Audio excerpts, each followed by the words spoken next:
اچھا، یہ بات ہمیں بھی بالکل اس چیز کا آئیڈیا ہے، ایک گردش میں تھی یہ بات کہ ان کی شہادت سے پہلے ان کو تحریک طالبان پاکستان کے ترجمان نے کال کر کے دھمکی دی تھی، جی تو ان کا شاید اللہ جواب کیا تھا؟ شاہد ہے.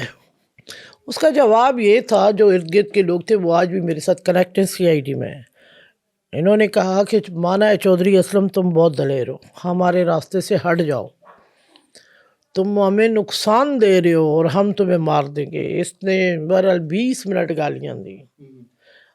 بہرحال آخر میں یہ ہوا کہ بولا میں کراچی صاف کرنے کے بعد کفن باندھ کے وزیرستان اتروں گا. اب وزیرستان بڑا ہے یا لیاری بڑا ہے، فیصلہ عوام کا ہوگا. کہ چودھری نے کہا کہ اگر میری زندگی نہیں نا، یا میں ہوں گا یا آپ ہوں گے، اور میوہ شاہ میں آپ کی قبر ہوگی. کراچی آئے تو اب رحمان کا جو کہتے ہیں ڈکیت کا وہ بڑے ہیں یا شاہد اللہ شاہد.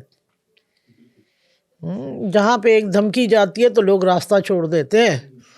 چودھری نہ چھٹی پہ کبھی گیا اس دوران پوری زندگی، مطلب جو بھی ایک عمرہ پیکج چھوڑ کر، اور نہ کبھی گھبرایا نہ باز آیا. وہ اپنے مشن میں آگے ہی بڑھا ہے. بالکل. اچھا بھابھی، 19 ستمبر 2011 آپ کے گھر پہ بارود سے بھری گاڑی سے حملہ کیا گیا. اس ٹائم پہ آپ کہاں تھیں اور چودھری صاحب کہاں؟ ہاں یہ بات بڑی وہ، اور یہ کوئی کہتے رہے کہ انفارمیشن سینٹر ہے فلاں، ایسا کچھ نہیں ہے. یہ وہ میرا گھر تھا، میرے بچے تھے اور میرے ورکر تھے، میرے گن مین تھے. وہاں 8 شہادتیں ہوئیں، ہم موقع پہ تھے. چودھری صاحب 4:45 بجے آئے تھے اس دن صبح. تو رات جب میں نے ان کو کال کی 2:30 کے قریب، میں نے کہا اگر آج آگے تو آپ مجھے سوتے میں نہیں جگانا، مجھے کچھ لگ رہا ہے، کچھ ہونے والا ہے. اچھا بالکل، آپ نے اس کیفیت کا اظہار کیا؟ ہاں کہ مجھے ایک نیند کے دورے پڑ رہے تھے، زندگی میں ایسا بہت کم ہوتا ہے. بولا بھی آپ کوئی اور چیز نہیں بولنا، خدا کے لیے میں ایک چیز کے پیچھے لگا ہوا ہوں، کوئی گاڑی بارود سے بھری آئی ہے، پاسورڈ غلط ہو گیا. وہ گھر میرا اڑنا. کچھ لوگوں نے کہا چودھری اپنے گھر کو، چودھری کے گھر کی اگر ایک چیز ٹوٹی ہو نا پھر تو شک و شبہات کی بات ہوتی ہے. 350 کلو لگایا.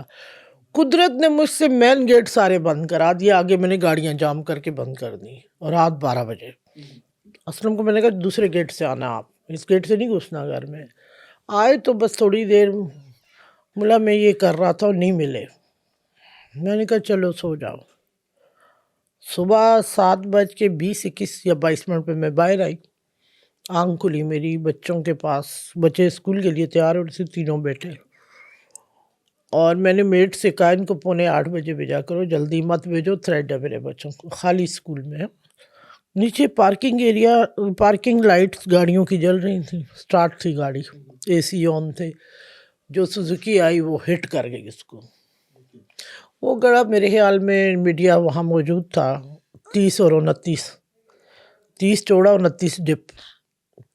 سارا کچھ جس کو جب غازی بناتا ہے خدا نا، تو 2 کمرے بچے تھے جس میں ہم تھے. اور اگر انٹیریئر ڈیزائننگ میری نہ ہو رہی ہوتی تو میرے خیال میں آدھی فیملی میری ڈیتھ کر جاتی، شہادت ہو جاتی.